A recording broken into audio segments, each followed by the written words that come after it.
I'm a firm believer in loving relationships in which there are no sexual element. The relationship between Rothenstein and Baudelaire was simply a love story. Those are words from director Jean Renoir on his 1937 film, Grand Illusion.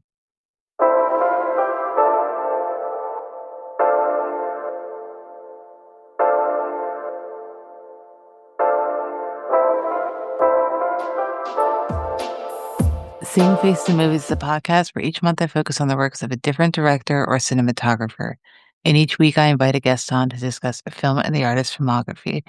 I'm your host, Felicia, and today we're talking about Grand Illusion. So, very quick synopsis of the film is during World War I, two French soldiers are captured and imprisoned in a German POW camp. Several escape attempts follow until they are eventually sent to a seemingly inescapable fortress. The film stars Jean Gabin as Maréchal, Pierre Fresnay as Baudier, Eric von Stroheim as Rothenstein, Dita Parlo as Elsa, and Marcel Dalliot as Rosenthal. It's written by Charles Spack and Jean Renoir, cinematography by Christian Matras, directed by Jean Renoir, edited by Marc Huguet, René Letig, and Marguerite Renoir, music by Joseph Kozma, and costumes by René Decret. Today I have back on Jason Christian from Cold War Cinema Podcast, and he was previously on for Shoeshine, a Desika film, which kind of feels like it could be a bit of a double bill for this film of people who are in prison and trying to escape or are in prison for reasons that they shouldn't be. But we're talking about the Grand Illusion today, and this is probably the most revered, or at least most known Renoir film, and I genuinely couldn't think of anyone better to talk about this film with because I know you are just so well versed in history, and I am not, and I'm kinda using you for that knowledge. So, Jason, I'm so glad that you were happy to come back on the show. Thanks for coming back on. Thanks so much for having me. I'm thrilled to be here, and I really appreciate you saying that. I think there's a lot more qualified people than me to talk about uh, European history and French history, but I'll do my best. I do like history a lot and cinema, so thank you. I like European cinema, but I am not well-versed in European history other than what I've seen in the films, to be honest. And it's interesting because I think this gives a pretty good depiction of what it was like to live in that time without seeing war, which we'll get into for sure with this film. But before we do that, I am interested to hear what your relationship is to Jean Renoir and if you've seen any of his other films and what drew you maybe to seeking out his work. I was trying to think about when I first saw this movie. It was a long time ago. This is one of those, if you like pull up top 20 greatest films of all time list, that sort of thing. It's one of those beyond canonical films. And so if you're interested in cinema and you get kind of serious about it, it's one of those movies you have to watch. And we can talk about that more later. But I somehow managed to see it, and I loved it. I loved it, but I don't think I appreciated it enough. Really, the first time I saw it, I didn't know enough about the world. I didn't know enough about cinema, and I didn't know enough Mhm. about life. And I got more out of it this time. I'll put it that way. And over the years, I've seen a handful of his movies, but not a ton until recently. One movie that I thought was really fascinating is the movie Swamp Water, which is made here in the Yes. US, Yes. and it's made I live in Georgia, I live in Atlanta, and it's actually set in Georgia in the swamps. It's just a fascinating film. He made a few films here in the US, and I've seen most of those, and I've seen several of his movies over the years, but he actually I'm just looking at his filmography. He has a lot of films I haven't seen too. Mhm. Um, very interesting director. I mean, he's got a lot of range in his work. But there are commonalities, which I'm sure we're going to get into. There are some stylistic commonalities that kind of you notice. If you see enough of his movies, you're like, oh, that's a Renoir kind of thing. Exactly, which I'm excited to get into for sure because that's what the series is about. Because I do the series with 4 different people, I know that the listeners might not listen to every episode, which is totally fair because maybe they haven't seen the other episodes or, other films, I should say. So I try and give a in the first episode, kind of the most, information about why I wanted to do Renoir and a bit more of a cliff notes, as I go on, but I'll give a bit more background on this episode because I know that this and The Rules of the Game, which I'm also covering, are probably the most viewed films of his. I mean, I'm Canadian, we're bilingual here. I went to a full French school, and I say that because we didn't speak English apart from English class because we live in Canada, so we had to take English class because we have to speak English. And because French was our main focus at some point in grade 10, we had to do a project on a French figure. Being who I am, I was like, I need to pick someone who's related to film, but I didn't really know that many French directors. So at first I was like, oh, Jean-Pierre Jeunet, because he did Amélie. That's who I knew at the time because that was very Mhm, popular at the time when I was in mhm. grade 10. I couldn't find that much information, so I pivoted halfway through the assignment and my teacher was really mad at me. She was like, "You do not have enough time to pivot." And I was like, "It's fine." I found a new director. His name is Jean Renoir. Had never seen a single film of his, but I was so fascinated by reading about him, and then eventually watched his films. And we had to do a essay, like a 10-page essay and a 30-minute presentation. And my teacher took me aside after she was like, "I really doubted you, but you did a pretty good job." And it's only Nice. because I was so fascinated by him at the time. So I only say this because I have a huge soft spot for him because of that history with a personal history. And I know that, as you mentioned, Renoir's films are on a lot of lists to watch, Mhm, the films that you must watch. And then I think you and I both know from being on social media, being on the internet, and being film people that people have a tendency to be like, "Oh, well, this is on a list. I didn't like it, so why is it on there?" And they think, "Well, this seems dated now. It just feels like it's old heads who like this film, and that's why it's still in the top 10 Sight and mhm, Sound or something like that." Which Renoir's films have always been in the top 10, and a lot of people don't like that or like his films for that. And I get very sensitive about it, but I know it's a personal thing. So that's a big reason why I held off on doing a series on him. Before we get into the film, I'm wondering how you feel about the fact that you're like, look at a film and you're a budding cinephile who wants to get into films, and you're like, these are the films I need to watch. Does that affect you when you start watching more films where you're like, well, that's kind of overrated? You know, it's a good question. It's actually there's a couple different ways to watch a movie. There's Hmm. one way where you're like, "It's late, I'm tired, I don't wanna think that much, I wanna be entertained, and I wanna have fun," and so Hmm. forth. And then there's the other way to watch it where you're like, "I wanna be immersed in this reality. I realize it's not my reality, and I know that there could be problematic things here, there could be outdated things here, but it's a product of its time. It's a cultural object from its time. It's gonna reflect all kinds of contradictions and values and all kinds of things from that time.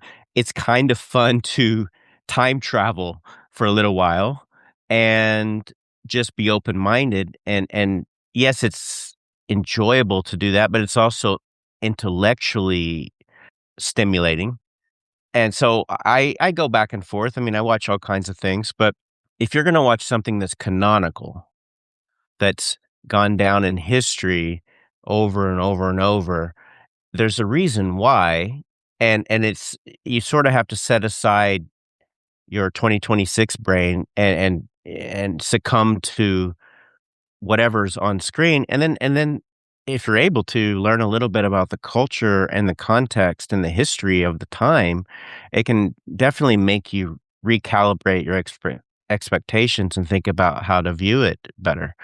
Like, this is a perfect example, The Grand Illusion, because it comes out in what, 36? It's about World War One, which was Mhm. 1914 to 1919, but it comes out right on the precipice of World War II when Germany is making a lot of noise in Europe. They haven't started invading countries, but they're clearly on that path. And so the French audiences were seeing the Germany of 1915 or 16 in the film as the Germany of the current era, in their current era in the 30s. And so it was very easy to see this as like allegorical about the present predicament they were in. Little did they know that Germany would be occupying their country in just a few years. So, like, I don't know, all of that context helps. Yeah. For me, and if even if you even just, like, Google Renoir for 2 seconds, you'll learn that he's the son of the famous impressionist painter, Renoir. What is his actual name? Pierre, yeah, Pierre Pierre Auguste. Auguste, P yeah, who's a expressionist, or an impressionist painter who's just incredible painter. And there is some kind of impressionistic filmmaking going on here. It's Mhm. almost like the son took some of his father's ethos and sensibilities, aesthetic sensibilities, and put that on in the cinema format. So anyway, yeah, those are some initial thoughts. There's a lot there, I'm sure. I'm so glad that you mentioned that because I've mentioned in previous episodes that I've been reading. I have like 2 or 3 Renoir related books just that I have on my shelves, and one that I've been, like, actively reading all the way through as opposed to kinda using as a guide was his, autobiography. So it's called My Life and My Films, and this is him recounting his life Hmm. and his films, and he talks about his father, and he goes through that and how it would be he's like, I'm never trying to deny the fact that I came from a family of artists, and that's different then than it is now. And being someone who was in that world and has that sensitivity of being like, I just want to create art as opposed to making something commercial. And we see that all the way through his career, and I think if you know that, it's even more prevalent, but I think it's easy to find if you even don't know who his father is. Mhm. For sure. I would be I mean, I don't know, sometimes I feel, like, a little out of touch of, like, what the youth know, but I feel like they've at least heard maybe at some point the name Renoir, usually relating to his father, not necessarily him. If they've taken art class in high school, they've probably seen a Renoir painting, so it's in their realm of knowing. He's in the same category as, like, Monet and people like Exactly. that. He's on postcards. He's, Mhm. incredibly famous. Incredibly, and it's interesting to I think I mentioned this in the last episode that I recorded on the river. I was like, we don't really get many nepo babies anymore that are like children of artists like that, painters. I've always had a weird connection or a disconnection to this film. I, as I said, a huge Hannibal fan. I don't consider it one of my favorites. I like this film a lot, and I've seen it quite a few times. The first time I saw it was in film school because I don't remember what the week was or what why we watched it, but it was just kind of like, you need to watch Grand Illusion, and I liked it then, and I like it every time I watch it, but it's never the one that I recommend to people, maybe because I've gone on a deeper dive, and then we'll get into that too, but I do wanna start off by talking about how this is a film that takes place in World War One, but it's a war film that has no outright war scenes, and it's often described as a war film without war. Um, that being said, it's very obvious to the viewer what's going on, and we can feel the desperation, we can feel the sadness and the stress of being amidst a war. I My favorite war films, because I usually do every year a war month, and I try and go outside of, like, North American wars and go outside and see those other films to be like, what was happening there? And I'm more interested to see how the people were feeling, not the people who were in the war, but how the people are feeling. Here we have soldiers in this film, but it's a war film without war. You have a podcast that's about Cold War films. How does this film work for you as a film that is sort of telling people what war is happening, and it's more of a focus on the people and the human beings that are within that? Mhm. Yeah, I works really well. I mean, it clearly had an influence on a lot of other films throughout history. I mean, we recently had an episode on our podcast on the movie Letter Never Sent by Mhm, Mikhail Kalatozov, who famously directed I Am Cuba and Cranes Are Flying. Both of those films are somehow more well known than Letter Never Sent, but I think Letter Never Sent's the best one. It might be my favorite movie of all time.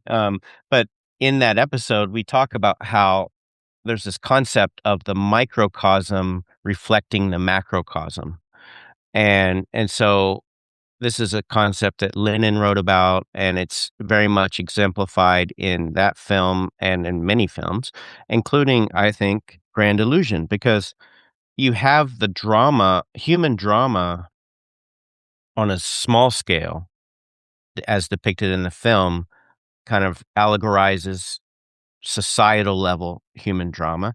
And let me just say clearly, a lot of the film takes place inside essentially a POW camp, but it's not like when we think of POW camps, we think of like really brutal ones where people are doing like mhm. forced hard labor. These are French officers, so they have quite a bit of privilege in their detainment. I mean, they're prisoners of war, but they receive packages from their family. They're able to kind of live somewhat comfortably within these confines. But we're reminded again in this film that a prison is a micro society. It has all sorts of drama, it has all sorts of things, just like society at large. And it's like a really nice allegorical microcosm. But the context is the war. They're not on the battlefield, as you say.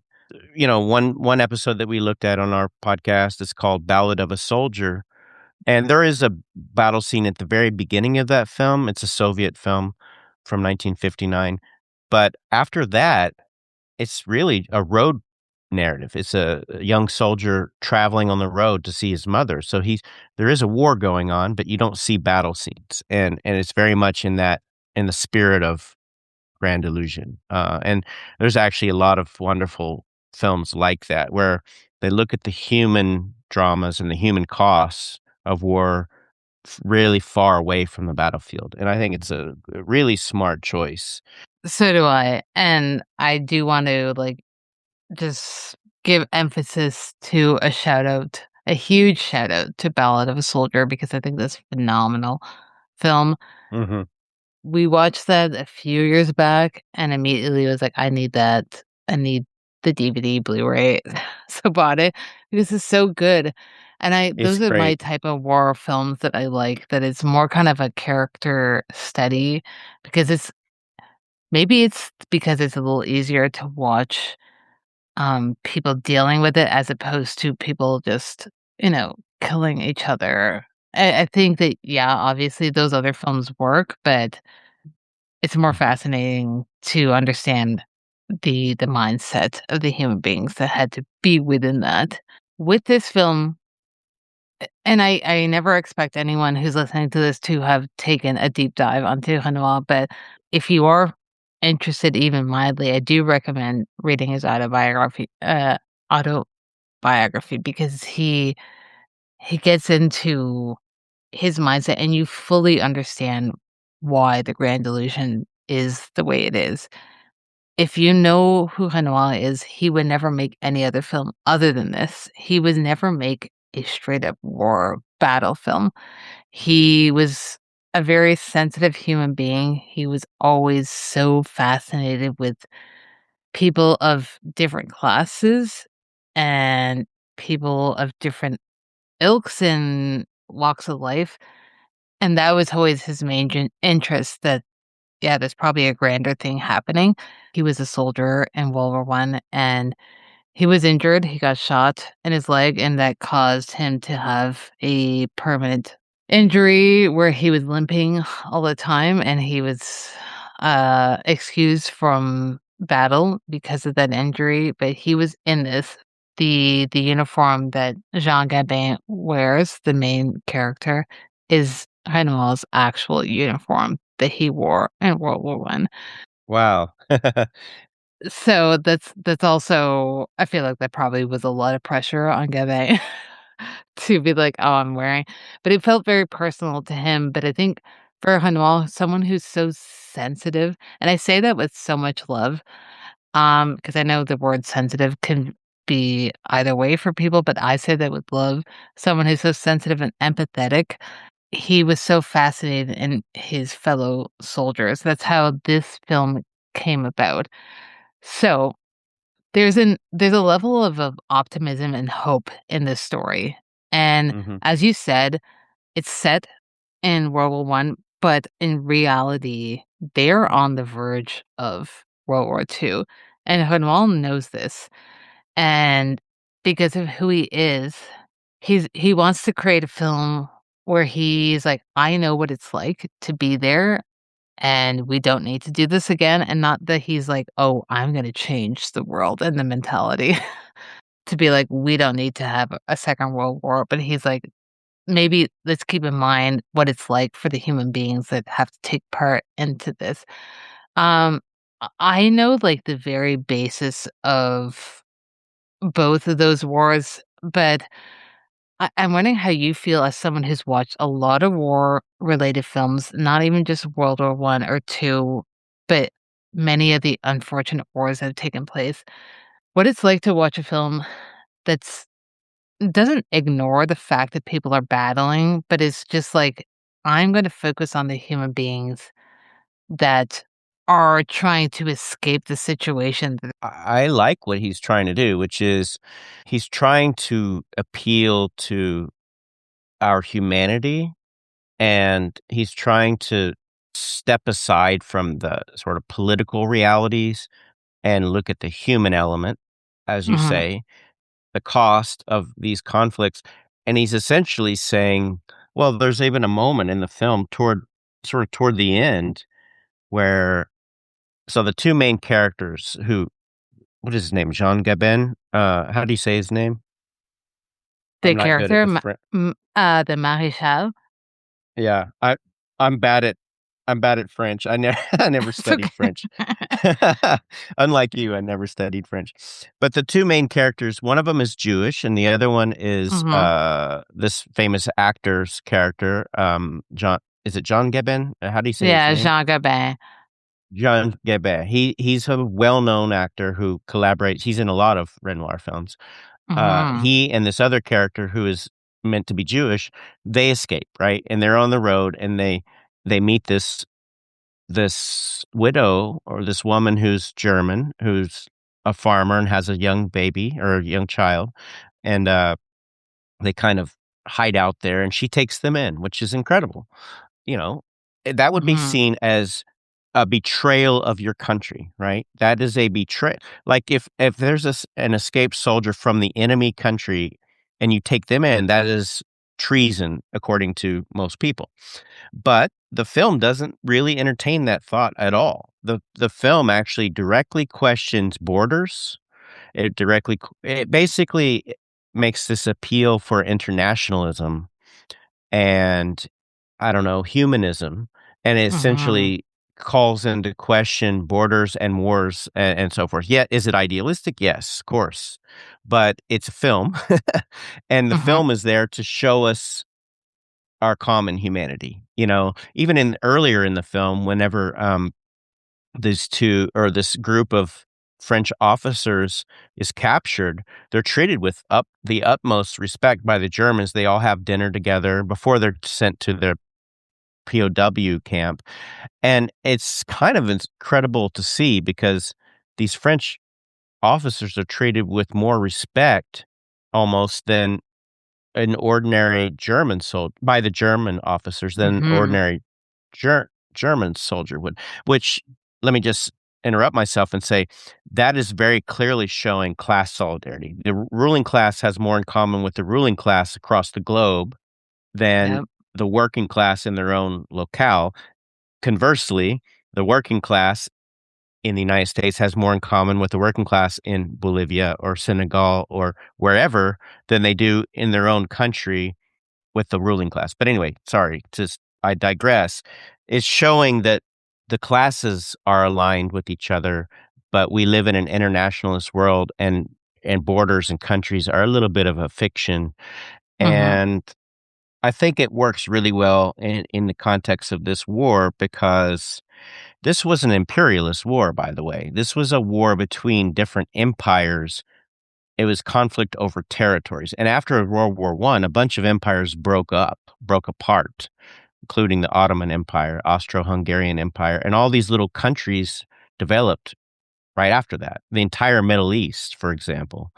It was a really big turning point in the development of, like, the modern nation state in, like, a huge part of the world. He could be maybe questioning some of the nationalism that was there is some degree of nationalism to create a new country, and that comes with costs, and so Hmm. he's not like it's not didactic, I would say, but he's shining a light or he's depicting things that get us to think about stuff, but I wouldn't characterize the film as didactic. He's not, like, shoving down your throat, "You should be this way or you should be that way." It's very sensitive and empathetic.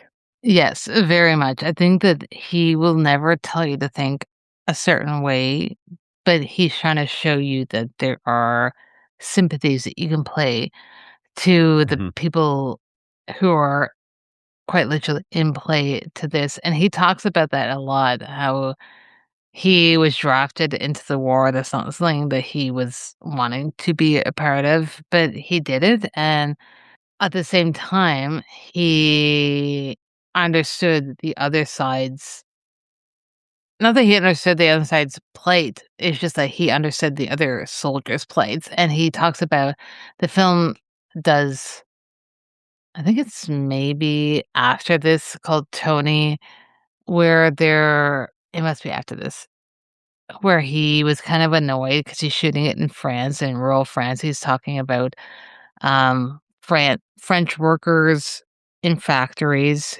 in their everyday lives, and he was kind of annoyed because there's, like, planes flying over as he's shooting, and he realizes, "Oh, this is someone" later as he's having conversations with some of his friends from, the wars who were on opposite sides, "Oh, that was actually my friend who was shooting" it was, like, flying planes over France. There's German planes flying over France during, World War II.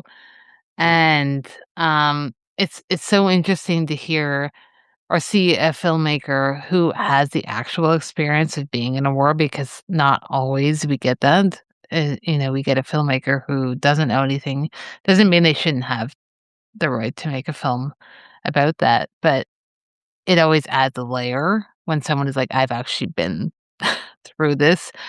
I think that the Grand Illusion, the reason why, because we talk about it being on a lot of lists and why it continues to be on lists is because it stays relevant. How do you feel about that being a relevant thing today? And I don't know how comfortable you feel about. I personally, you can let out whatever you want. I'm happy to include anything. How you feel about the state of humanity today, but how you feel that stays relevant today, and human beings who are like, I'm not directly involved, but I'm still involved. Mhm. Yeah, all good points and good questions. Let me just say a couple things about the film, then I'll maybe answer that Hmm. question about my personal views. But, you know, the film actually was very celebrated in its moment. Not all of his movies were. Not all of them did well in the box office. This one was, and I think it's because he tapped into a very widespread sentiment that evil lurks among us, and we need to take, pay attention to what's happening and see what's being lost in the process. Now, you can it's not just evil of, it's too simplistic to say Germany was evil during World War One. There's a lot of different factors at play there, and there was a lot of different bad actors at the state level. It's easy to sort of, as I said earlier, allegorize them as a sort of stand-in for evil that was happening at the moment, and that evil was fascism. Or let me put it even broader, you could call it imperialism, and fascism is a type of imperialism, a category, an outgrowth of imperialism. And so, he's taking a look at that in this film, and it's kind of interesting. So there was a private screening at the White House of this film, and President FDR, Franklin D. Roosevelt, declared supposedly, quote, "All the democracies of the world must see this film." So a lot of people in the European context and in the Western context saw this film as an endorsement of liberal democracy as opposed to fascism, right? Fascism is kind of suspending the rights of minorities, and it's this really aggressive form of capitalism where unions are outlawed and sort things like that, right? And so that was Mhm. happening at the moment in Germany. The war hadn't broken out yet.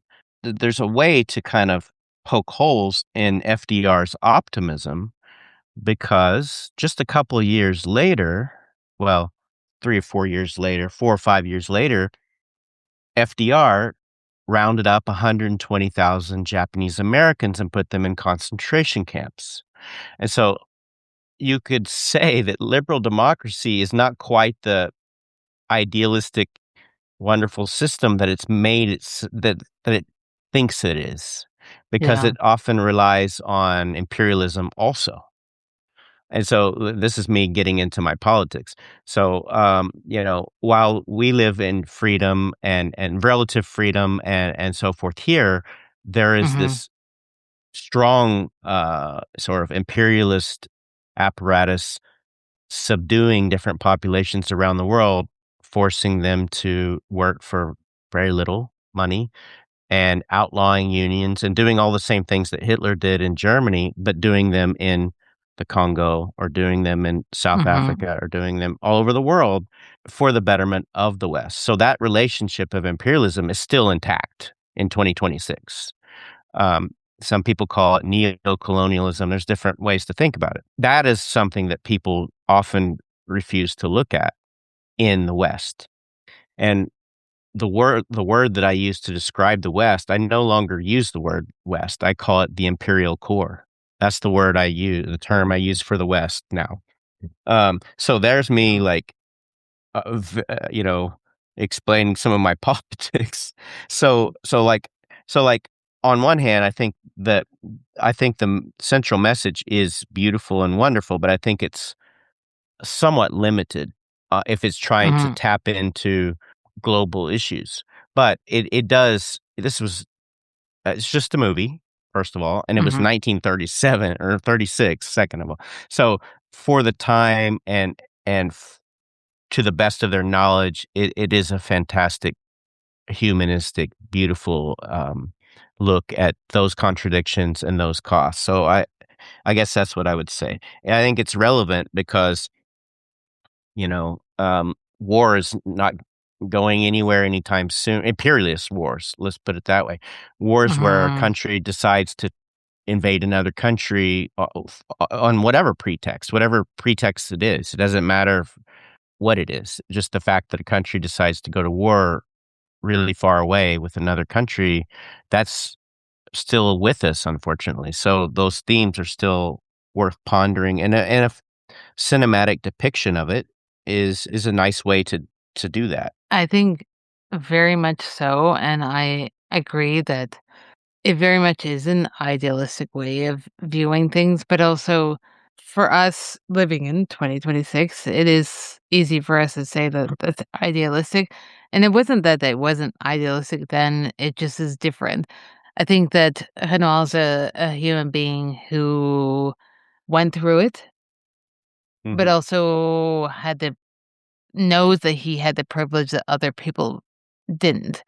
And I think mhm, I do wanna get into, like, classes and his attachment to classes and how they interact in the 3rd segment because that's essentially my theme that I wanna go for the 3rd segment, but I do appreciate sometimes, again, as you said, this is a film, sometimes you're like, "I don't need something that's as heavy as other war films, and I just wanna mhm, see what it was like for these human beings." Sometimes it's like, mhm. it's a great escape, and you wanna watch that, and Yeah. it's like you wanna watch Steve McQueen escaping a war camp, and you know that this is probably not realistic, but it's still entertaining, but it's not just entertainment, it's attacking real issues, but it's still at the end of the day, like, we're not trying to make things hard and harsh for the viewer, and sometimes you need that. You do need a balance between 2, and I think that Hanwell has always been on the softer side of things in his writing and in his interviews has always said, "I wasn't trying to portray how it actually was," because he also was like, "I've never been in that." I was a soldier, but I was never a prisoner of war. A word that I would describe his approach is tender. He's very tender toward his Mhm, characters, and those characters are that way toward each other. I mean, they're very affectionate and tender. Even, like even ostensibly heterosexual men are very tender toward each other in this way that's kind of rare to see on screen. His portrayal of masculinity is very sensitive and nuanced and tender. And I just think that's honestly very refreshing to see. It's not like you say, like, war films usually have this one depiction of masculinity, which is very brusque and, no nonsense and, individualistic and aggressive, and he always emphasizes the collective, mhm. not the individual. I mean, there are characters who have their own concerns, but he's always shining a light on the collective and how the individual works in a collective. And that's one thing he's known for is these huge ensembles of characters, and the collective is, and that's something he has in common with Indian cinema. A lot of Indian cinema, because the community is so important there, there's just a whole large cast of characters, and there's a lot of going on, and that's something he does that's pretty rare actually in French cinema or in any Western cinema. No, I'm so glad that you brought that up because it ties so perfectly with my next point. But he says that this is a story, and I say this in the intro that will be in this episode, but this is a story about relationships and friendships between men. And Mhm, even to this day, sometimes we get friendships and relationships between men, but it's still kind of like a competitive nature. We don't often get films about 2 men or multiple men who are just like, they love each other, but it doesn't have to be sexual. It doesn't have to be romantic. It's just like these are human beings who happen to be men who appreciate each other. And that's what he says that he was so fascinated about. And if you watch his films, you can see that throughout, and you very much can see that in this film. It very much feels like a film that is more so focused on the relationships between a set of men and how they relate. So, not to not to dismiss Elsa, who is played by Dita Parlo, who is the German woman who takes in, Maréchal and Rosenthal as they escape. I don't want to dismiss her. I think that's probably the more obvious relationship of, Jean Gabin, who plays Maréchal, and Elsa, and them forming, really a love between each other. I think what's more important, especially not only then, but even now, of having men who actually love each other, and it doesn't have to be sexual, or romantic. It just is like, I appreciate who you are, and that's very much who Renoir is.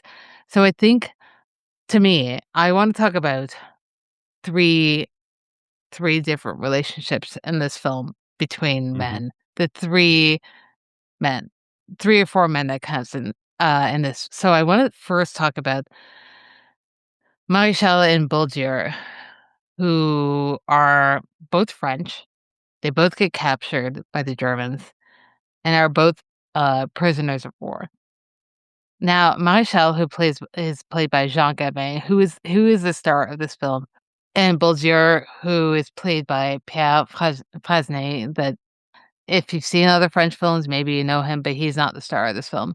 But he is one of the main characters in this film. So they're both French officers, but one of them is of a higher class previous to being in the war than the other. Jean Gabin is of a slightly lower class, and Boldier is of a higher class. And we'll get into why we know he's a higher class, because he has um a connection to Rothenstein, played by Eric von Stroheim. But talking about Maréchal and Boutsier, who are on the same side, but they seem so different from one another, and they have, at first, a hard time connecting, but then eventually they're like, "We're just 2 human beings. Doesn't matter where we came from, how much money we have previous to being in the war."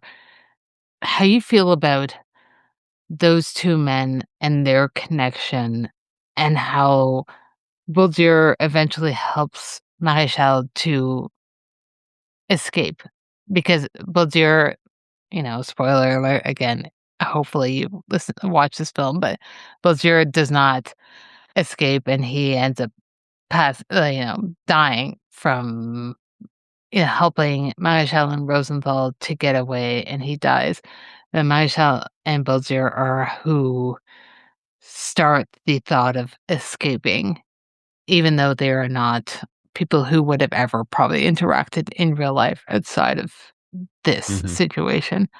Something I mentioned earlier about the prison being this enclosed society, it's an enclosed society, but because everyone is knocked down a peg in terms of their social status. So there is some hierarchy, of course, and Mhm. social rankings still exist within a prison population. Obviously, there are people who have more power within a prison, but they're all under the control of the prison guards or the the apparatus that's managing the prison. So there is some degree of hierarchy, but it's minimal compared to the real world outside of the prison. And so that leveling effect of being in prison already kind of just gives them this opportunity to not cling to their class status so strongly because it seems a little futile, right? It seems a little ridiculous to cling to their status. It would be really absurd to be inside a POW camp and be clinging to your class status when you're all in the same boat, so to speak. You're all in the same place. And to his credit, the upper class guy, to his credit, he's got more integrity than that. He's not that Mhm. petty. And he furthermore has enough empathy to see his captors as human beings too. And he's not full of hatred toward them. He even says later to von Stroheim's character, he says, "This isn't personal. We both have our duty to carry out. This is we're just caught up in a situation, unfortunately, and we have duty to abide by, but this isn't personal. So the implication is at a different time and place, they could be sitting together having a meal and enjoying each other's company, but they're caught up in this situation that they don't really want to be in. Mhm. So it's really interesting. It's really interesting to the implication is that we all of us, the viewers of this movie, are playing a role in society that we may or may not be even aware of or even fully in on board with, but we're sort of carrying out the motions of the expectations of our role. So it's just it's not like a condemnation of that, but it's just a opportunity to reflect on what are our class positions, what are our roles in life, and are we fully honest about that? Do we have the integrity that we should have in playing out these roles that we have? How could we do a little better? I don't know. Like that's just some initial Mhm. thoughts I have. Yeah, it's interesting because I feel like he might not Hanal might not outright say that, "Hey, I'm against this," but if you're watching his films, you can get that. If you're Mm, someone who's I don't even need to think that you're educated on said war. I think that you just need to be a human being who understands other mhm, human beings. You can understand, but maybe you might not get it on the first watch, which is also fine because I think it's the best films require a second watch. And I think that the point that you talked about with Bolgier and the main German officer who's played by von Stroheim, because that was the second point that I wanted to talk about. Bolgier and Raffenstein, who's played by von Stroheim. These are two human beings who are on the opposite sides of the spectrum in mhm, this war. mhm, And who is in charge really is von Stroheim, but they find a commonality where they realize, "Oh, we have mutual friends. We know mutual people, and we're really of the same ilk." As you said, that if this war wasn't happening, we'd probably be BFFs in this situation, to put it very lightly. Um, and they realize, "Oh, we would be hanging out." And that's interesting to see that dynamic of like, oh, I have actually more in common with you than I do of people from my own country who are imprisoned here with me because I have money and I have status that the others do not. What I love about Renoir is that he's always so succinct and is very quick with putting out his thoughts. And this is one of his longer films. It's still under 2 hours. He's still able to put out this much information to be like, I have all these dynamics. To have people from opposite sides interacting is very difficult. I mhm, don't know how it would be tackled in a film today that's in a war that's relevant today mhm. by someone who's not empathetic. I don't know how you feel about that, of just, like, Yeah.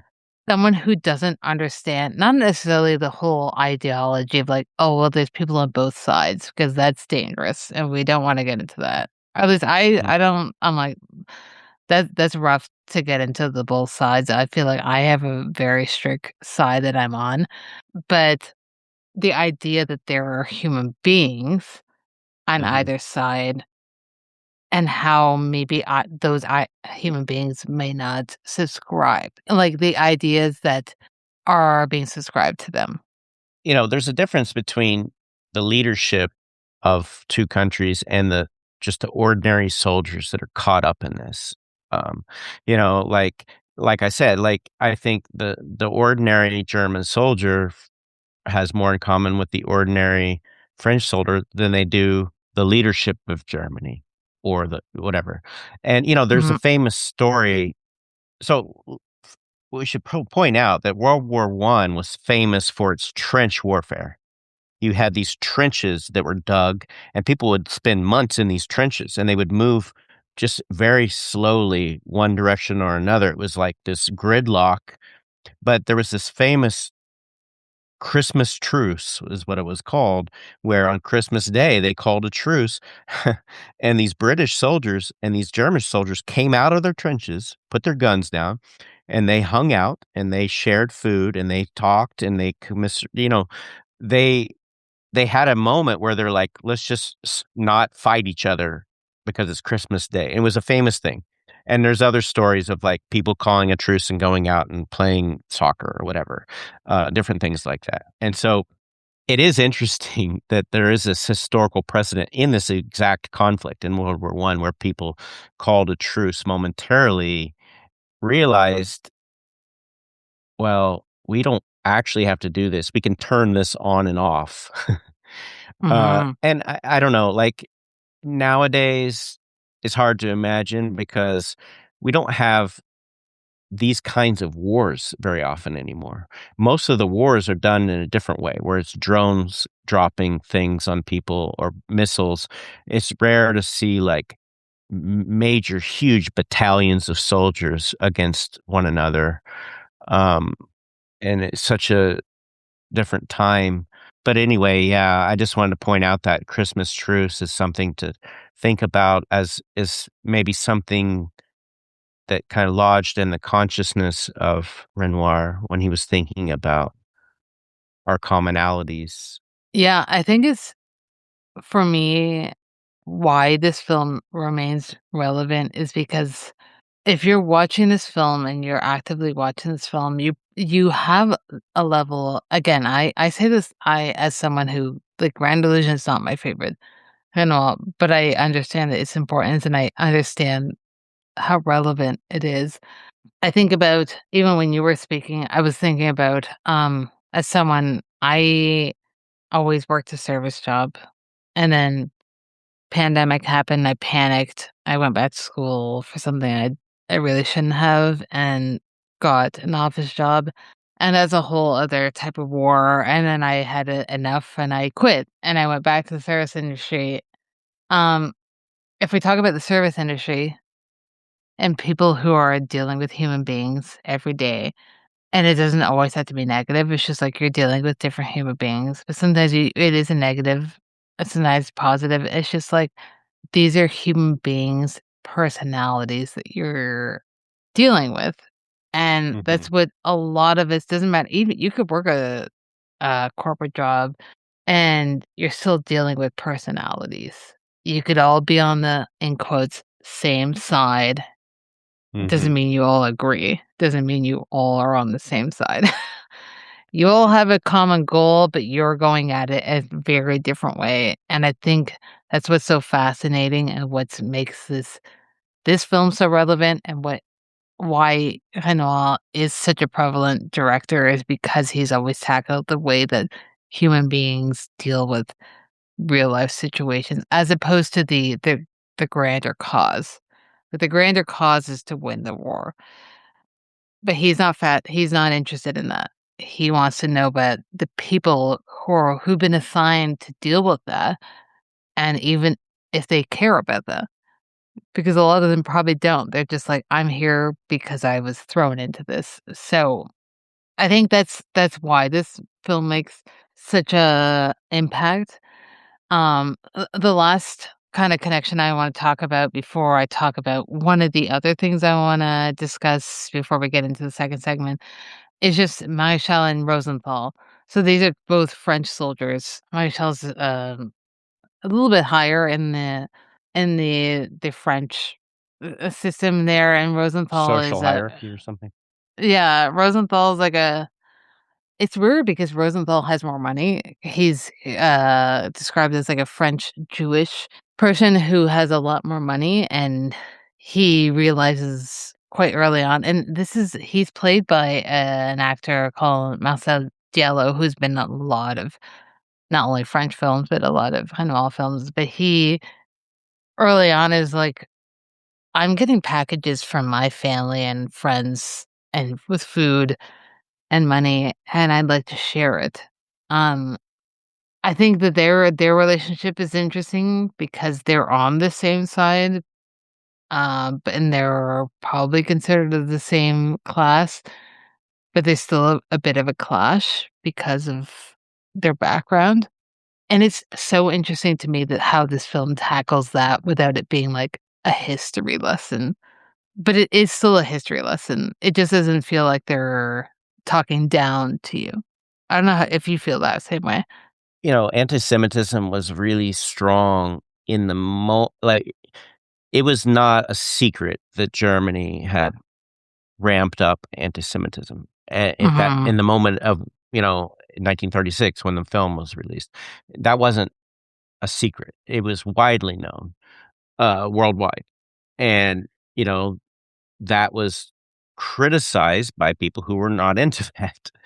But of course, there's a lot of people that were fine with that, too. mhm, It was a problem in France. It was a problem everywhere. And so I think showing their dynamic as being kind of prickly, but in a fun way, not in a like serious way. They're acknowledging these differences, and I think it's handled in a way that felt not preachy and probably refreshing to a contemporary audience, unless they're like full of hatred or something, because it's acknowledging that these are existing social conflicts because of a long history of anti-Semitism or whatever, but they're working through those contradictions in real time in the film. He points out, Gabin actually points out that he's Jewish and kind of talks down to him, and then he feels bad about it 5 minutes later, and then they go on, and he helps him. And so, like, they're literally working through their baggage, put it that way, their social upbringing. They're working through that as they're that's another thing. I talked about the prison being a microcosm for society. A road film, a journey film is another interesting way to kind of get people to kind of work through social contradictions and social conflicts in real time. And so it goes from a prison film to a road film. They're literally walking all the way to Switzerland from Germany. It's not that mhm, close. And so along the way, the Jewish character slips and twists his ankle or something like that, and so he's more vulnerable. He needs the help of his friend, mhm. and that becomes at first a conflict because he's like, "You're slowing me down," and then later he's like, "I'll help you." So, like, yeah, it's really a nice moment in the film where he's finding his humanity again. He's not relying on his baggage or personal, uh his individual concerns. It goes back to the group or the collective, even though the collective is only 2 people in the moment. He's setting aside his immediate personal needs in favor of the group needs. So, yeah, I love that moment. It's weird to not say that everything needs to be traumatic because obviously it was a traumatic event for the people involved, whether they were soldiers or just human beings involved. But sometimes you need that balance. And I think that's why cinema is so important. To create that balance of like, let's understand how it was for certain people and they might not be going through the most traumatic and since that being said, it's worse than you would think. It's like most of us couldn't survive a POW camp. Mm. Again, one of the last things I wanna say before I get into the second segment, and then we'll continue talking about the film, but it's not even necessarily about the story, but I do think that for anyone who's listening, I hope you're interested in the relationship between Jean Renoir and Eric von Stroheim. We've got Jean Renoir, who's the director of this film. We've got Eric von Stroheim, who probably you probably know him from Sunset Boulevard, to be Mhm. honest. And then maybe you were like, "Oh, this guy's also directed, like, a shit ton of movies, some of the most important films." And he's also acted in other films such as Grand Illusion. Renoir was a huge, huge, huge fan of von Stroheim, and before he even was cast in this film, he thought that Greed specifically was one of the best films of all time, and he was so fascinated by his how he got into American cinema and how he managed to navigate his way through that, being a German who was so strict in his own ways.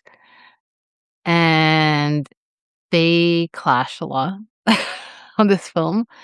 Von Stroheim obviously was a huge person at that point, especially if you're an art person. You're like, okay, this is like the person to have on set. Um, and he kind of was like, well, I'm in charge. And Renoir was like, I don't want to push things because I'm such a big fan. I can't imagine what it's like to work with someone that you're a huge fan of and just being like, I don't want to make this person angry. And that's what he was like. He was like, I don't want to push boundaries, but von Stroheim's asking me for things that don't make sense. He was saying essentially that he was like, he didn't understand why von Stroheim didn't understand why there wasn't Viennese prostitutes on set for certain scenes. And I was like, at no point does this film call for that. Um, and they had the conversations about that, and they were like, and Renaud was like, that doesn't make sense for the story I'm telling. If you want to do that on your own, you do that, but that doesn't make sense. And they had it back and forth, multiple. At some point, Renaud, he has a breakdown and he cries heavily in front of von Stroheim. That can go either way. You can either be like, "Oh, you're weak. Now I'm gonna take fully advantage," or you have empathy. Thankfully, von Stroheim had empathy for that, and he was like, "You know what? You showed yourself truly to me and fully to me," and he took a backseat. I didn't know any of that. It was like halfway through production that happened, and it could have happened earlier, but thankfully it happened at some point where he was like, "Okay, I'll let you do your thing." But I do wanna get quickly into the second segment before we get back into the film and the third Sure. segment, and just give the audience a bit of background of where Renoir was at in his career. So, this film is released it's filmed in 1936, but it's released in 1937, so that's the timestamp. What he does right before The Grand Illusion is a film called The Lower Depths, Yeah. which Mhm. also stars Jean Gabin, and it's a story based on a play by Maxim Gorky, and Mhm. Kurosawa actually also made his own adaptation of that, which I still haven't seen. It's been on my list to watch. At the crux of it, because I never want to assume that people who are listening to this episode have seen the before and after films, and I don't want to get spoilers, but the crux of it is it's about people from like different classes finding one another. And that really doesn't give anything about the film at all. But Jean Gabin plays someone who's a criminal of a lower class, and he becomes friends with someone who is of high society and is in the process, really, of losing all of his money, and how they were able to help one another. It's kind of considered a bit of an early precursor to the film noir genre. That, along with the film that he does after even the film after this one, La Bête du Men, but those both are kind of crime film or French films that talk about the seedy underbelly of the world and how they Mhm. navigate to one another. I am a huge fan of this movie. I love I loved anything it. with Jean Yeah. Gabin. I think he's Yeah. fantastic in this movie. Yeah. I think this film's fantastic. Same. I think it's unfortunate that it's not more known, to be honest. Mhm. Mhm. Because I think it's a really good film, and he says that he had a great time making this, and Is that their first collaboration? this is their first collaboration. Okay. And then he becomes a staple. But I highly recommend you looking up his films. But then they go on to make The Grand Illusion because of how successful The Lower Depths is, and and just become like who sometimes with actors, it just takes one film to become a star and you Mhm, get some sort of star power. And he was able to kind of push because Renoir was having a hard time to get any sort of money behind the Grand Illusion. But once they realized that Gabin was signed on that film, they were like, okay, fine. And I do, well, maybe we'll talk about this right after this, how he shot Gabin, but I think their partnership together is very beautiful and all the stuff that they mhm, made because they made a film, multiple films right after that. But so The Lower Depths is 1936, Grand Illusion 1937, and then in 1938 he makes La Marseillaise. So and that doesn't have an English title because it's not a known film. This is not a film that most people know of Renoir's. It's not a revered film. It's a film, it's another war film, but it also mixes kind of fiction and nonfiction. The main character is played by Pierre Renoir, who's a family member of Renoir's, and it's about a war that's broken out in the 1700s. It got another restoration later on, but at the time, it wasn't that it was disliked or liked, it just kinda was like, "Oh," how it's a lot of characters kinda make a thing in between, like, their hits, that's, like, their passion project. Um, that was this. He mhm. then goes on to make La Bête Humaine, which stars, Jean Gabin, and then he goes on right after that to make The Rules of the Game. So, this is, the Marseillaise is, like, the kind of forgotten thing in between. It's funny because I mentioned I read his autobiography, but I've also read the book that's, like, the, Jean Renoir interviews, and, one of the interviewers talked about it, he's like, "Oh, at some point you mentioned that, like, The Marseillaise is your favorite film," and he's like, "At no point did I ever say that." Like, I never said that. And then he tried to play it off so it's like, "Oh, I don't have any favorites of mine." But I think he was just like, "No, I never said that," which I thought was funny. So, for the audience, briefly, that's where he was at in his career. Getting to the 3rd segment and trademarks, there's a lot of things you can talk about Hanal and what he likes to tackle. What I wanna talk about, and I'm curious to hear, and maybe you have a thing, but if you don't, that's totally fine, but what I wanted to talk about is kind of his interest in showing different classes. We kinda touched Mhm. about this before, and different classes and finding the common ground without it feeling like it's like, a fairy tale. It just feels human and honest, and you see that, very much in this film with people of different classes. Um, we see that not only in this film, and the reason why I put it in the trademark situation is because we don't see it only in this film, we see it in something like Rules of the Game. We have the people who are leaving that, and you have the staff. We get to see their stories equally. Something like The River, where we get to see members of people who are actually living in India, and then the British people who happen to be settling in Mhm.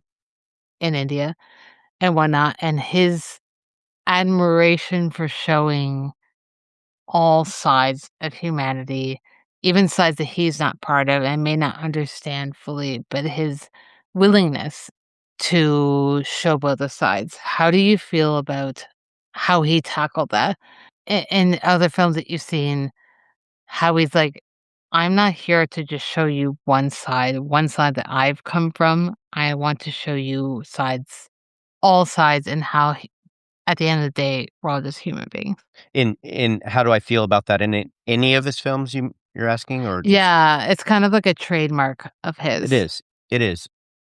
Well, I wanna say first that The Lower Depths is a really interesting film. I had never seen it before until recently, and we should talk let me just say, something about that film, and that'll help answer this question. Mhm. So so that film is based on a play by Maxim Gorky, And Maxim Gorky was, you know, that play was written in 1902. Well, the Russian Revolution happens in 1917, and the Soviet Union is established in 1922. So Gorky becomes one of the founders of what's called socialist realism. And one of the tenets of socialist realism is to shine a to essentially to lift up the working classes and to um, examine their struggles and so forth. But it's ultimately an optimistic, prescriptive thing where there's hope in the future and there's hope in working together in the collective. And I happen to know that um, Jean Renoir's first wife, believe, was a socialist, but basically Renoir was flirting with socialism and trying to, really interested in these sorts of stories that have this optimistic view of humanity and what humanity can achieve together in the collective. And so, in my le- recent episode on our podcast, we really unpack what socialist realism is in that film, Letter Never Sent, how it applies to that film. But so he's it's really interesting how he in this lower depths, how, like you said, there's this aristocratic guy and he's about to lose his fortune and he sits down and hangs out with uh, this petty criminal and they have dinner together. It's a very charming, fun scene. And those sorts of dynamics are all throughout his movies where this very wealthy person and the very poor person, for whatever reason, set aside those differences and hang out and have a meal together or whatever. And it's charming and it's sometimes funny too. That's something we should point out. A lot of his work is very witty and very funny, and I think a lot of that humor is lost in translation. It is. Yeah. Not just lost in translation with the language, but with the passage of decades of time. And so I think he's not appreciated enough now for his humor. But there's a ton of humor even in La Marseillaise. I did watch that. It's a little bloated in terms of it's just got so much dialogue, Yeah. so much I know. so but it's a pretty good film, and especially the ending. And, La Marseillaise is the name of the national anthem of France. And by the way, they sing the national anthem in a really interesting scene in Grand Illusion. So there's a scene where they find out that they've won a battle in World War One, and they all break out into La Marseillaise, and the German officers kind of walk away demoralized. And so there is a little bit of appeal to nationalism there for sure. But I guess this is a roundabout way to say that I think it's interesting the way that he's interested in the collective, and the collective could be the national, the people Mhm. of France, or the people of Europe, or the people of the world, or just on a smaller scale, the people of this town or village, or the lower depths is about a boarding house. So that's a small society, right? There's different people, different personalities, different concerns. It's a unit, like a school, like a prison, it's a sociological unit. So I guess that's maybe the word to use. His films are very sociological in a lot of ways. And one way even some like technical things he does help him emphasize that. The way he cuts between person to person to person, the way the camera roves around. There's a lot of roving cameras where it goes from one face to another. It's not that it cuts to the face, but it's like the camera moves around the room. There's a lot of tracking shots, and so you get the sense of space and people's position within that space and their position vis-a-vis one another. So it is Mhm. very sociological, and he's trying to emphasize he's not trying to it's not a super in your face personal look all the time. It's like, let's look at the bigger picture kind of thing. Mhm. I like it, and I think it's fairly unusual, actually. Yeah. especially for the time, even now. For anyone who's listening to this episode who's seen The Grand Illusion and may not love The Grand Illusion, or The Rules of the Game probably is the only other one maybe you've seen, and may not understand why his work is so important. I think that there's a bit of history that needs to be put out there of, like, this is a human being who was just being honest. It's just something that's so beautiful, and I wish that we could get that. I wish we could have human beings who are artists who could just be like, "This is how I feel. I gotta put it out Mhm. there." Well, one of the issues, and it's always been an issue really, is funding. It's hard to Yes. get funding for big productions, Mhm. unless if they do certain things or say certain things.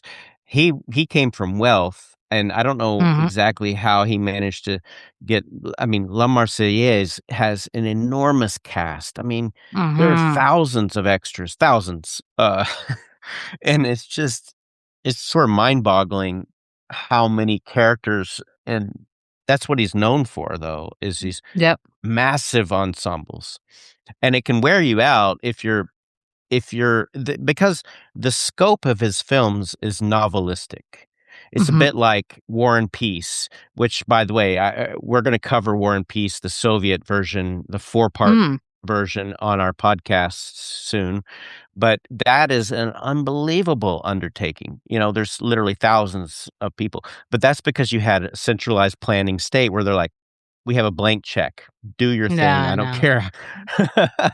Uh, but, like, that sort of novelistic scope, I think, overwhelms a modern viewer. They're Mhm. used to a simple story with 1 or 2 characters on a simple Yep. journey with individual concerns, whereas his is like, "No, here's 20 characters, and here's 2,000 extras, and here's the concerns of a nation." Mhm. Mhm. And in microcosm, it's a lot for, it's very, very, to use an academic term, it's a bit overdetermined because it's bringing in a lot of different influences and different concerns. But anyway, I I do like it, but I think that's what a lot of modern viewers might have trouble with. So just go into it knowing that, I guess. Mhm. I talked about this with other guests too, because I was like, I got people on who I knew at least had an appreciation for his work, whether or not they were huge fans or not, but had an appreciation. But knowing that there is a lot of people that I know who are film people, and I value their opinion, who don't love his work, and I know why they don't. I don't agree with it, but I know why they don't, and it's very much what you said. It's like they feel overwhelmed, and Mm, I talk about this, I think, especially in Rules the Game and The River, where it kind of is like he gives equal importance to everyone. And mhm. sometimes when you're watching a film with a huge cast, you're like, I need to know who is my protagonist, who's my villain, and everyone else is just background. But it's not like that a lot of times. Yes, there are leads in this film. Yeah, can I add something to that? So we've covered, on our podcast, we've covered a lot of Soviet cinema, as you mentioned. And Mhm. one of the things that socialist realism does is it de-emphasizes the protagonist. Mhm. Pro Protagonicity is a byproduct of the individualist West, and it emphasizes the collective. And in this way, he's actually very Soviet-esque in his filmmaking. Mhm. And it doesn't surprise me that he adapted a Gorky play because, like, I have well, there's a lot of Russian characters actually in The Grand Illusion because Russia was involved in the war too. It's very much a thing that a lot of Western audiences have trouble with Soviet cinema for the same reason. They're used Mhm. to, they want a character to follow, and they don't know where their allegiance is. They don't know what to focus on when they have this de-emphasized character structure. And I think I've become obsessed with Soviet cinema. I watch it all the time. So I've Mhm. become used to it, but it's not everyone's thing. So if you want to know more about Soviet cinema, check out our podcast. Please But I do. would say, yeah, just know that you have to, again, recalibrate your expectations. This is not Mhm. a typical single character movie. Most of his movies are not, actually. And a lot of Indian cinema is similar in that way, where there's the collective, the village, or the community is the character. The character is Mhm. an ensemble. I think the life that we're all living right now, some people might think they're the main character, but realistically, it's like maybe it's their workplace is their main character, and you're all just playing parts. Let me just be polemical for a second. People need to quit obsessing over themselves for just 5 minutes and look outward. Look outward a little bit. That too. That very You can cut especially this. You can nowadays. cut this. No, no, no. I think that's important.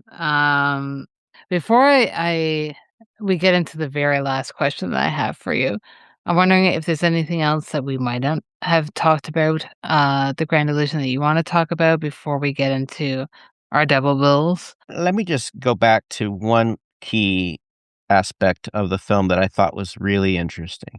So we talked about the humor, we talked about the wit, we talked about the masculine friendships, but we didn't really talk about the sort of queering Mm, of the sort of queer-ish moments in the film. It's played for humor, but it's not mhm, spiteful at all. So because these guys are in prison, these British and French officers are in this German POW encampment thing, and they have quite a bit of privilege. They're able to get a trunk full of costumes, and they decide to put on a play for the rest of the prisoners and even some of the German officers. And of course, there are no women in this movie, mhm, besides the German woman, no women in the camp. And so there are quite a few of these actors dressed up as women, which, this is the way British theater, this is the way Shakespeare plays. This is not mhm, a new thing. This is how theater used to be. But they're very much having fun with their cross dressing in a way um, that feels fresh and honestly a little bold for 1936.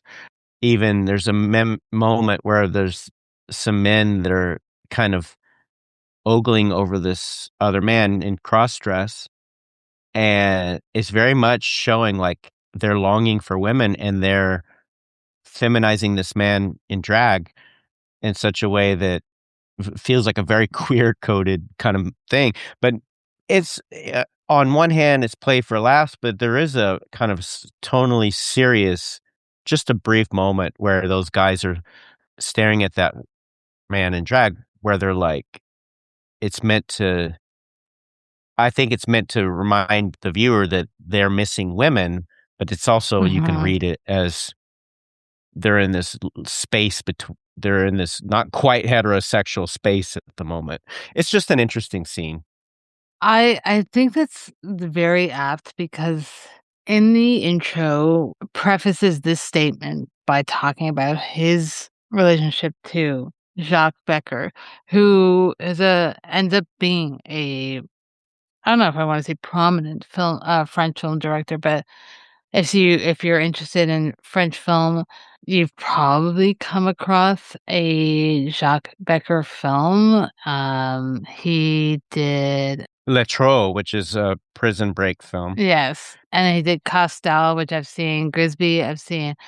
Um, but before that, he was just really good friends with Renoir and his wife, and he kind of just hung around. And Before he was the assistant director? exactly, yeah, before he was the assistant director, they became Okay. friends, and then Renoir was like, I think Becker was showed interest in wanting to make films. He was like, "Hey, you can come on set if you want." So they've been friends for well before, but they were like good friends. He was like Jacques Becker was always over at their house. He was, like, essentially their third.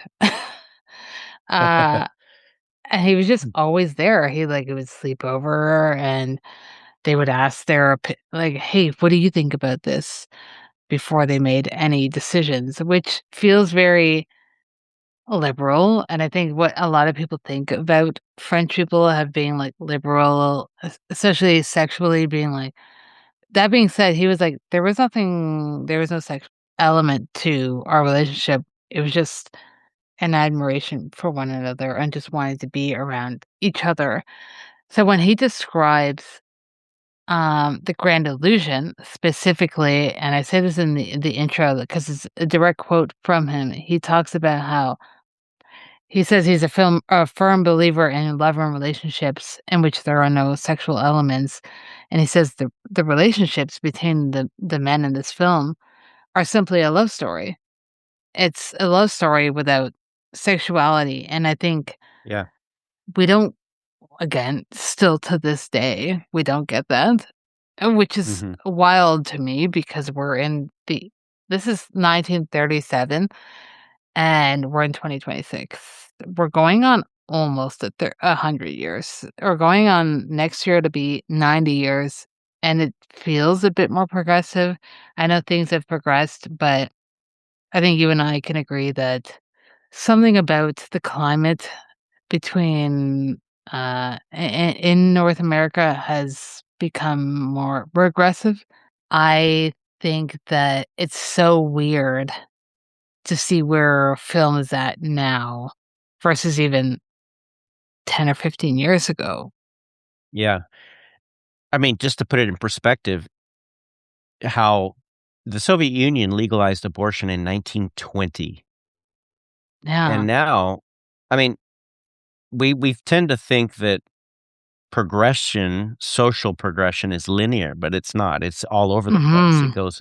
It's like one step forward, two steps back, and it's up and down, and so, yeah, And I think that's why if people don't understand right now why his films continue to be relevant, maybe at some point in their life, if they actually listen to what's going on outside of their personal everyday today and realize what's going on in the broader world and might understand why his films continue to be relevant. That's my thought. Um, that's probably my final thought on it. yeah, I agree. Well said. Um, Before I let you go, I do wanna hear what you would pair this film with, 'cause I feel like I had a little bit of a hard time pairing this film with, but I thought of something last night to pair with, but I'm curious to hear what you if you're gonna create a double bill, you might have 1 or, multiple options, but what you would pair this with what. Okay, you're gonna laugh Okay. because because I came in prepared. I had a list. I was thinking, okay, I was gonna do Jacques Becker's Les Trous, which Mhm, means the tunnel. Very, very similar kind of procedural escape film in some ways. Jacques Becker, as you said, is his assistant director on this movie and several mhm, others. But actually, midstream, I decided not to do that because we talk so much about male camaraderie and friendship, mhm.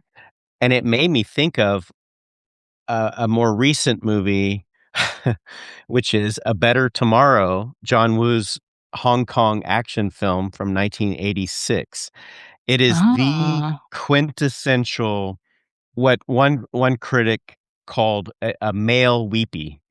It is like Oh. the epitome of, like, 2 men who are just absolutely in love with each other as friends, totally platonic. They're but there are definitely a lot of shooting, it's John Woo, it's Hong Kong action, but it's just, like, over the top melodrama in the context of an action film where it's clear that these men just love each other and would do anything for each other. And there's 2 sequels. There's A Better Tomorrow Part 2 and Part 3, but, yeah, that's my recommendation. If you wanna see a more recent, I mean, it's not that recent, 1986 example of male camaraderie ramped up to 11 in the most affectionate ways. Go go watch, Better Tomorrow. That's so funny because I had not heard of this film, so I was Googling it in between, and I see that it was inspired by Melville, who very much feels like someone who's Interesting. interested in crime, but also the kind of the interpersonal relationships between crime, and also kind of reading it reminded me as you were maybe also as you were speaking of Heat Oh, yeah, and for how sure. these are two people on the opposite sides, but there's some tension between Pacino and De Niro in that Yeah. film. So Great film. now I definitely want to see. I hadn't heard of it at all. There's a lot of, shooting. So That's fine. so if you're like, "Okay, I watched a war movie. It's called, The Grand Illusion, and there's not much of a war going on in the frame, and so let me balance this out with some action, but Yeah. keep the theme of male camaraderie." This would be a good follow-up.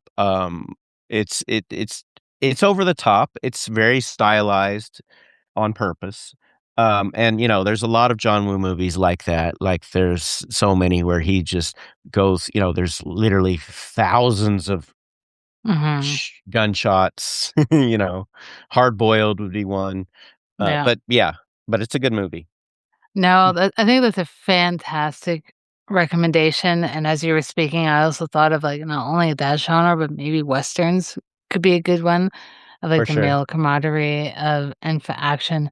I went to something that had also not much action, but it was very much male camaraderie and men who are on the opposite side of what they think should be the opposite side of one another. So I thought of Hell in the Pacific by John Boorman, and it stars Lee Marvin and Toshiro Mifune, and it's back kind of when we can make films that take place in one setting and there's only 2 actors in the entire film. There's no other human beings in this film. It's just the 2 of them. They get stranded on an island, and Lee Marvin's obviously an American soldier. Toshiro Mifune is a Japanese soldier. They're on opposite sides. They get stranded on the same island. Neither Toshiro Mifune does not speak English in this film. They find a way to communicate to finally be like, "Hey, we have the same goal, which is to get off this island in one piece." They managed to communicate, and seeing those 2 huge powerhouse actors together, because 'cause they're so different and yet they're still huge actors who command the screen, who are leading men in the films that they are part of. It's very interesting to see them come together and navigate being human beings and be like, who cares what's happening outside of this? We're no longer part of it. We're now just 2 human beings who just want to survive, which I feel like this film talks about very much, and I have to imagine a lot of soldiers at the time, felt with one another of just being like, "We are here to just try and survive." Mhm, That would be my pairing, and it's not heavy. It's still light, mhm. like, they're joking, Lee Marvin's never very serious, he's just kind of a bit of a joker. It's light, and it's also great to see just the 2 of them come together, I think. So that would be my recommendation, Hell in the Pacific. I haven't seen it, but I'm always down to see a Toshiro Mifune movie. I don't care what it is, I'm a fan. Yeah. And, yeah, I've seen a lot of his Kurosawa movies, but I haven't seen that one, so I'll have to see it. No, I think you'll like it a lot. I'm sure I will. Jason, thank you so much for coming on to talk about a heavyweight film. I know how there's a bit of pressure to talk about a film like this. I'm glad that you said yes and that we had a conversation that felt natural, to me at least. Thank you. Oh, to me too. Yeah, I had a great time. Thank you for inviting me. I enjoyed it a lot. Seeing Faces in Movies is an official podcast of the Royal Film Club. It's hosted and edited by Felicia. If you like what you heard, let us know at seeingfacesandmovies.com or send us an email at seeingfacesandmovies@gmail.com. And while you're at it, please subscribe and rate the show wherever you listen to your podcasts. And thanks for joining us for our Renoir series. Stay tuned for an announcement on our next director in focus. And until then, watch more movies, and we'll catch you next time.